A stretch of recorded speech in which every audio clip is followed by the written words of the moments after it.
Le président russe Vladimir Poutine est désespéré que la guerre en Ukraine s'arrête. Non, ça ne correspondrait pas à son but de conquérir le pays entier. Au lieu de cela, Poutine appelle à un cessez-le-feu de 3 jours qu'il utilisera pour renforcer ses soldats et potentiellement tromper l'Ukraine pour arrêter le combat. À un moment crucial, le leader de la Russie pourrait jouer un jeu avec l'Ukraine et révéler que ses troupes ont beaucoup plus de mal qu'il ne voudrait l'admettre. Le 28 avril, la Russie a déclaré qu'elle respecterait un cessez-le-feu de 3 jours, allant du 8 mai au 11 mai. Le Military Show rapporte que le Kremlin prétend qu'il ordonnera aux soldats russes de cesser toutes les hostilités à minuit le 8 mai, pour ne les reprendre qu'à la même heure le 11 mai. Pourquoi ? Poutine veut prendre du temps hors de son invasion brutale de l'Ukraine, afin que les Russes puissent célébrer le 80e anniversaire de la victoire de l'Union soviétique dans la Grande Guerre patriotique. C'est déjà suffisant comme raison pour que l'Ukraine refuse immédiatement. L'Ukraine a ressenti ce que c'est que de vivre sous l'oppression soviétique, tout comme beaucoup de ses voisins qui soutiennent maintenant l'Ukraine dans sa lutte contre la Russie. L'invasion de Poutine reflète même le désir du leader russe de ramener l'Europe à ce qu'elle était à l'époque soviétique. Laisser la Russie bénéficier d'un cessez-le-feu pour célébrer un événement insultant envers ceux tombés sous la règle soviétique. Pourtant, la Russie dit que l'Ukraine devrait observer le cessez-le-feu, par décision du commandant en chef suprême des forces armées russes, Vladimir Poutine, sur la base de considérations humanitaires. Les jours du 80e anniversaire de la victoire, de minuit dans la nuit du 7 mai à minuit dans la nuit du 10 au 11 mai. Selon un communiqué du Kremlin, la Russie déclare un cessez-le-feu. Toutes les hostilités sont suspendues pour cette période, poursuit le communiqué. La Russie dit qu'elle s'attend à ce que l'Ukraine suive cet exemple, tout en menaçant qu'elle répondra de manière adéquate et efficace si l'Ukraine attaque. Pendant la période de cessez-le-feu, Poutine essaie de dicter les conditions d'un cessez-le-feu. Encore. Et pour ceux qui ont prêté attention ces derniers 6 mois, la déclaration de la Russie peut sembler n'être rien de plus que de la pure hypocrisie. Mi-mars, des délégués des équipes des présidents américains, Donald Trump et ukrainien Volodymyr Zelensky, se sont rencontrés en Arabie Saoudite. Un accord a résulté de ces discussions. L'Ukraine a déclaré qu'elle s'engagerait dans un cessez-le-feu unilatéral de 30 jours contre la Russie, tant que Poutine accepterait de faire de même. Cela aurait été un cessez-le-feu total. Pas d'attaque terrestre, pas de frappe de missiles, pas d'assaut de drones ou d'affrontements en mer Noire. Un arrêt complet du conflit pendant 1 mois. La Russie a refusé, bien que Poutine et ses acolytes prétendaient être ouverts à l'idée d'un cessez-le-feu. Ils ont également affirmé que la proposition ne résolvait pas la cause profonde du problème ukrainien. Cette cause profonde, notent les experts, est le désir de l'Ukraine d'être un pays indépendant. Poutine croit que l'Ukraine n'a pas le droit d'être une nation souveraine et qu'elle devrait toujours appartenir à la Russie. Tout ce qui est en deçà de la cession du territoire ukrainien à la Russie ne serait pas suffisant dans les négociations de cessez-le-feu. Malgré cela, Trump a persisté. Plus tard, les négociations ont conduit Poutine à prétendre qu'il accepterait un cessez-le-feu sur toutes les infrastructures énergétiques. Cela ne s'est pas produit, pas plus que le cessez-le-feu. Poutine prétendait qu'il accepterait dans la mer Noire. Des attaques ont toujours lieu dans cette région des deux côtés, démontrant comment chaque effort pour négocier un cessez-le-feu dans la guerre en Ukraine échoue. La Russie semble utiliser ces négociations comme un moyen d'obtenir davantage de concessions en sa faveur. Juste après avoir accepté le cessez-le-feu en mer Noire, qui n'a jamais eu lieu, Poutine a lancé des frappes de drones. La Russie a aussi affirmé avoir des conditions additionnelles avant le début de ce cessez-le-feu. Ces conditions comprenaient la levée de plusieurs sanctions américaines sur les institutions financières, y compris une banque agricole clé. La Russie essayait de modifier l'accord après coup. Elle a échoué. Aucun cessez-le-feu n'est en place. Et la réalité est que la Russie ne semble pas vouloir un cessez-le-feu. Elle ne veut certainement pas d'un cessez-le-feu prolongé.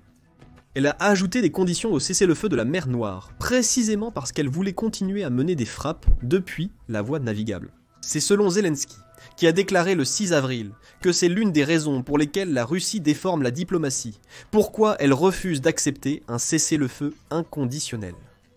Ils veulent préserver leur capacité à frapper nos villes et ports depuis la mer. Zelensky a affirmé que Poutine n'a pas l'intention de cesser la guerre. Il souhaite conserver la possibilité de l'escalader à tout moment, avec encore plus de vigueur, a ajouté le président ukrainien. Pourquoi tout cela est-il important ? Cela soulève la question évidente.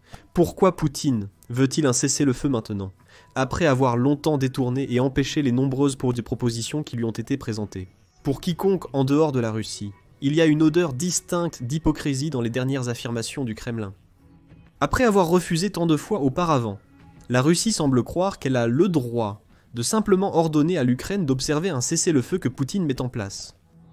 La Russie prétend dans son annonce considérer une raison particulière, sans plus de précision. Selon Poutine, la Russie souhaite un cessez-le-feu de 3 jours pour des raisons humanitaires. Il souhaite quelques jours pour que le peuple russe célèbre l'anniversaire de la Grande Guerre patriotique. C'est le terme que la Russie donne à la Seconde Guerre mondiale, la guerre couvrant la période de juin 1941 à mai 1945, lorsque l'Union soviétique a combattu aux côtés de ses alliés pour vaincre les puissances de l'Axe dirigées par l'Allemagne nazie. L'Union soviétique a commencé à utiliser la formulation de la Grande Guerre patriotique à la fois pour motiver sa population à défendre les idéaux soviétiques et comme référence à la guerre patriotique qui a eu lieu en Russie, en 1812.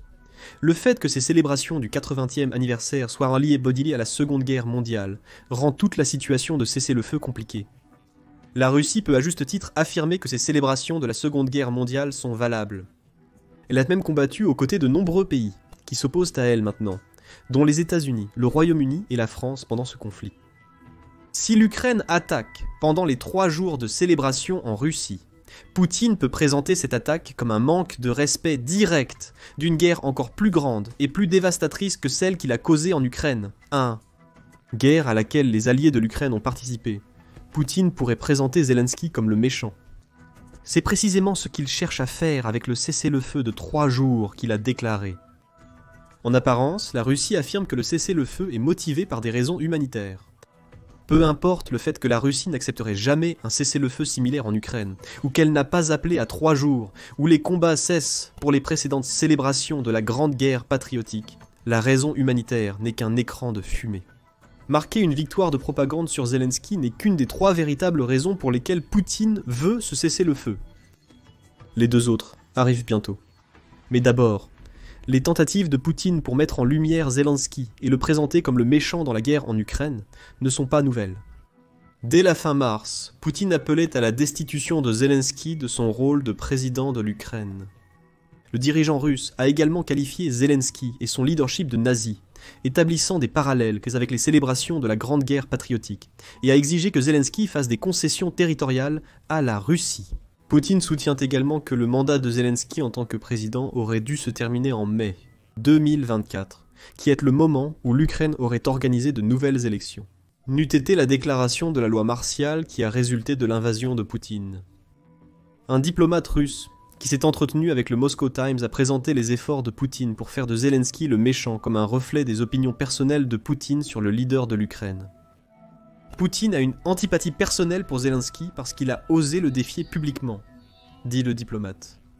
L'un de nos objectifs clés est que Zelensky ne doit plus être à la tête de l'Ukraine. C'est pourquoi nous poussons systématiquement le récit de son illégitimité et la nécessité d'élections. Pensez à ce que l'Ukraine, rompant le cessez-le-feu que la Russie tente d'imposer, signifierait pour cette construction narrative. Poutine pourrait se retourner vers son propre peuple et dire « Regardez ce que notre ennemi nous a fait pendant l'un des anniversaires les plus importants de la Russie. » S'il joue bien ses cartes, Poutine pourrait utiliser la rupture de ce cessez-le-feu de 3 jours comme un moyen de renforcer son soutien parmi le peuple russe. Après tout, ce soutien commence à vaciller. Cela peut ne pas sembler immédiatement évident. Poutine est tellement autoritaire qu'il n'est pas facile pour les Russes extraordinaires d'exprimer leur mécontentement sans risquer une réponse négative. Mais il y a des indices. Par exemple, le 2 avril, le NHK World du Japon a rapporté un sondage du centre Levada sur 1600 Russes. Ce sondage a révélé que la moitié des Russes soutiennent un cessez-le-feu de 30 jours, avec 41% d'opposition. Parmi le groupe qui soutient un cessez-le-feu, 29% disent maintenant vouloir une fin rapide à la guerre en Ukraine.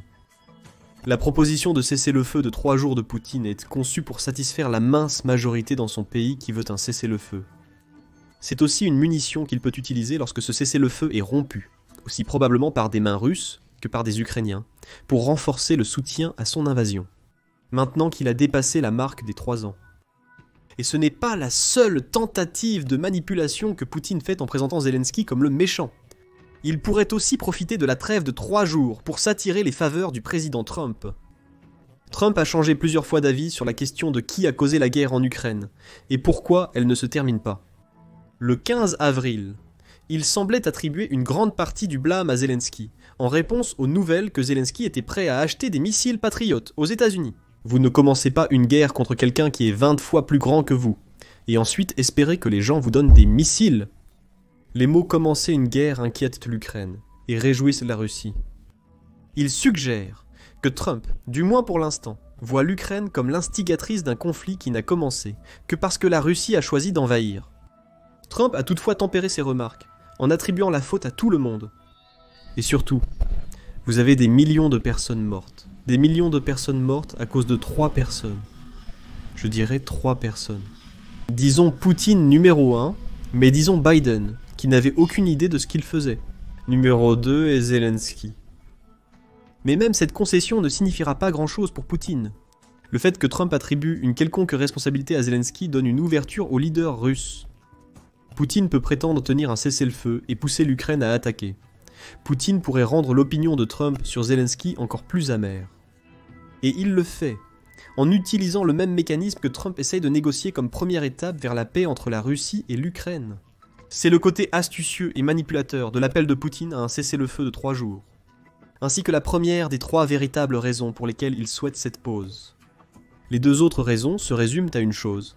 La Russie devient désespérée. Poutine souhaite utiliser le cessez-le-feu pour évacuer les victimes russes d'Ukraine et renforcer les positions défensives de son pays dans le pays. Sur le front des victimes, la guerre en Ukraine a été beaucoup plus sanglante pour la Russie que quiconque, surtout Poutine, aurait pu anticiper. Selon un portail financier et statistique ukrainien, la Russie a perdu 950 860 personnes depuis que Poutine a lancé son invasion. Le 24 février 2022 était le 29 avril 2025. Un rapide calcul nous indique que la guerre en Ukraine dure depuis environ 1159 jours. Divisez le total des pertes par ce nombre de jours, et le résultat est un taux de perte quotidien de 820. C'est déjà assez grave. Mais les pertes de la Russie se sont accélérées de manière spectaculaire depuis les derniers mois de 2024. Par exemple, le 29 novembre, la Russie a perdu 2030 troupes en une seule journée.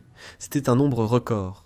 Cela représente plus du double des pertes quotidiennes moyennes du pays, et la situation ne s'est guère améliorée depuis. En janvier 2025, l'Ukraine a affirmé que la Russie avait connu une journée où elle avait perdu 2200 de ses soldats en seulement 24 heures. Si nous avançons jusqu'aux chiffres les plus récents que nous avons, qui sont pour le 27 avril, nous avons constaté un taux de perte de 1160 soldats. Certes, c'est moins que les taux quotidiens de fin 2024. Cependant, c'est toujours plus de 300 pertes supplémentaires par jour que la moyenne générale de la Russie. Nous disons que Poutine perd des soldats dans sa tentative de prendre l'Ukraine. C'est là que le désespoir de Poutine d'évacuer entre en jeu. Ces chiffres de pertes incluent les soldats russes qui ont été tués, blessés ou capturés sur le champ de bataille ukrainien. Étant donné les pertes massives de la Russie jusqu'à présent, Poutine veut faire tout ce qu'il peut pour récupérer les soldats blessés actuellement en Ukraine qui ne reçoivent pas de soins médicaux.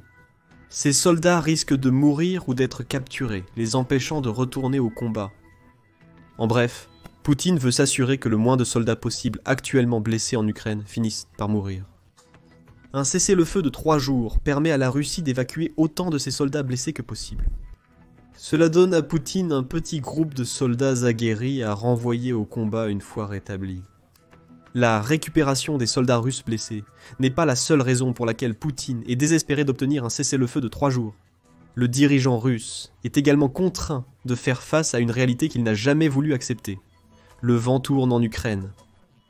Au cours des derniers mois, nous avons vu de nombreux exemples de la façon dont le cours de la guerre change en faveur de l'Ukraine. Prenez ce qui s'est passé à Nadir vers la fin du mois de mars comme exemple. Un petit village occupé à Louhansk, Nadir, était censé être un refuge sûr pour les forces de Poutine. La Russie avait déjà capturé Louhansk avec la majorité de la région, et aurait dû pouvoir conserver le contrôle du village. 2 mois après la capture russe, Poutine a sacrifié des milliers de soldats pour Nadir. En seulement 30 heures, la Russie a tout perdu. Le 23 mars a marqué la fin d'une opération ukrainienne, au cours de laquelle l'Ukraine a repris Nadir. Non seulement cela a gaspillé 2 mois d'efforts russes, mais cela a aussi donné à l'Ukraine un point d'appui pour attaquer plus de territoires occupés. C'est la dernière chose que souhaite Poutine. Pour le dirigeant russe, ses troupes devraient conquérir plus de territoires en Ukraine. L'existence de reconquêtes prouve l'affaiblissement de la Russie. Elle ne devrait pas avoir lieu. Poutine veut que son cessez-le-feu de 3 jours renforce les défenses de la Russie en Ukraine occupée, afin qu'il puisse se préparer à de futures contre-attaques. Il y a plus de preuves que la Russie a du mal sur le terrain, en Ukraine. Les gains territoriaux de la Russie ont ralenti à un rythme d'escargot ces derniers mois. C'est selon l'Institut pour l'étude de la guerre, ou Institut pour l'étude de la guerre et le ministère de la Défense du Royaume-Uni, ou ministère de la Défense qui ont tous deux publié des chiffres début avril, démontrant l'ampleur du ralentissement russe. 50. Institut pour l'étude de la guerre affirme que la Russie a capturé 165 miles carrés d'Ukraine en janvier. En mars, les gains étaient tombés à seulement 178 miles carrés par mois. Souvenez-vous qu'en janvier, au cœur de l'hiver ukrainien, les soldats russes combattaient dans la neige et des conditions difficiles pour avancer. Mars était un mois beaucoup plus doux. Pourtant, la Russie a réalisé moins de la moitié des gains qu'elle a réalisés en janvier. Les chiffres du ministère de la Défense sont encore plus accablants. Il indique que la Russie n'a en réalité capturé que 126 miles carrés de l'Ukraine en janvier, le nombre tombant à seulement 55 miles carrés. Peu importe les chiffres qui sont exacts, la réalité pour Poutine reste la même. Ses forces ralentissent considérablement, à un moment où il a besoin de pousser son avantage perçu. Tout comme nous le voyons lorsque l'Ukraine regagne du territoire, le ralentissement de la Russie démontre que les forces de Poutine s'affaiblissent de jour en jour. Cet affaiblissement stimule le dynamisme grandissant de l'Ukraine. Poutine a besoin du cessez-le-feu de 3 jours, non pas pour des raisons humanitaires. Même la manipulation qu'il pourrait tenter est secondaire. La Russie doit cesser de combattre, afin de pouvoir renforcer ses défenses et réapprovisionner ses troupes assiégées, tout en évacuant autant que possible de ses milliers de soldats blessés. Sans cette pause, l'Ukraine peut continuer à pousser, ce qui ne fait qu'affaiblir la position fragile de la Russie. Cela conduit à une question clé. L'Ukraine devrait-elle accepter l'offre de cessez-le-feu de 3 jours de Poutine ? Un argument mineur soutient l'acceptation, car l'Ukraine profite aussi d'une trêve dans les hostilités. Elle peut renforcer ses propres positions défensives, évacuer ses blessés et se préparer à ce que Poutine apporte ensuite à la table. Cependant, ces arguments finissent par être extrêmement faibles lorsque vous considérez un fait simple. Poutine n'a aucune intention de respecter son cessez-le-feu de 3 jours. La preuve est qu'il a déjà rompu un cessez-le-feu similaire il y a à peine plus d'1 semaine. En mi-avril, Poutine a déclaré que la Russie observerait un cessez-le-feu de 3 jours, entre le 19 et le 21 avril. Ce cessez-le-feu permettrait à la fois à la Russie et à l'Ukraine d'observer Pâques sans se soucier d'aucune sorte d'hostilité. Zelensky a été réceptif à l'offre, déclarant que l'Ukraine agirait de manière miroir à ce que la Russie faisait. La trêve a tenu pendant un court moment. Poutine l'a utilisée pour évacuer certaines victimes et renforcer les défenses, tout comme il veut utiliser cette dernière trêve pour le faire. Cependant, la Russie a fait tout cela, tout en violant constamment les termes de son propre cessez-le-feu. À la fin de la période de Pâques, l'Ukraine affirme que la Russie avait mené 96 actions d'assaut, tenté plus de 950 attaques de drones en vue à la première personne et participé à 1882 instances de bombardement des positions ukrainiennes. Cela représente plus de 2900 violations que l'Ukraine dit avoir eu lieu en une seule journée. En pratique, soit Poutine n'a pas un contrôle total sur son armée, soit la situation le prouve. La Russie n'a pas l'intention de faire un réel pas vers la fin de la guerre, et ne cherche qu'une couverture médiatique favorable. Zelensky s'est emporté après le supposé cessez-le-feu de Pâques, ajoutant « Maintenant après Pâques, le monde entier peut clairement voir le véritable problème. La véritable raison pour laquelle les hostilités continuent. La Russie est la source de cette guerre. » L'Ukraine sait quelle est la véritable intention de la Russie avec ses supposés cessez-le-feu. En mai, comme elle l'a fait pendant Pâques, la Russie continuera ses attaques, tout en prétendant extérieurement être engagée dans une trêve. C'est pourquoi l'Ukraine devrait dire non à l'offre de Poutine. Oubliez ça. L'Ukraine a déjà refusé quelques heures seulement après que Poutine ait fait sa proposition de cesser le feu de 3 jours. Zelensky l'a ensuite traité de bâtard pour cela. Il s'agit encore d'une autre tentative de manipulation. Pour une raison quelconque, tout le monde est censé attendre jusqu'au 8 mai avant de cesser le feu, juste pour fournir à Poutine le silence pour son défilé. La déclaration de Zelensky démontre que l'Ukraine est au courant des jeux de la Russie. L'Ukraine ne s'engagera même pas dans le faux cessez-le-feu de Poutine. Elle empêchera sûrement le leader russe d'organiser son défilé et d'atteindre ses objectifs désespérés d'évacuation et de renforcement. Les affrontements vont se poursuivre en Ukraine, ce qui ne présage rien de bon pour les forces de Poutine au vu du déroulement actuel de la guerre. Mais que pensez-vous de la proposition de cessez-le-feu de 3 jours de la Russie? Est-ce sincère? Y a-t-il une chance que la Russie cesse d'attaquer l'Ukraine pendant quelques jours en mai? Ou est-ce encore une autre des tentatives de Poutine pour tromper l'Ukraine et le reste du monde en leur faisant croire qu'il souhaite une forme de paix? Faites-nous part de vos réflexions dans les commentaires ci-dessous. Et n'oubliez pas de vous abonner à The Military Show pour plus des derniers développements dans la guerre en Ukraine et d'autres conflits militaires à travers le monde.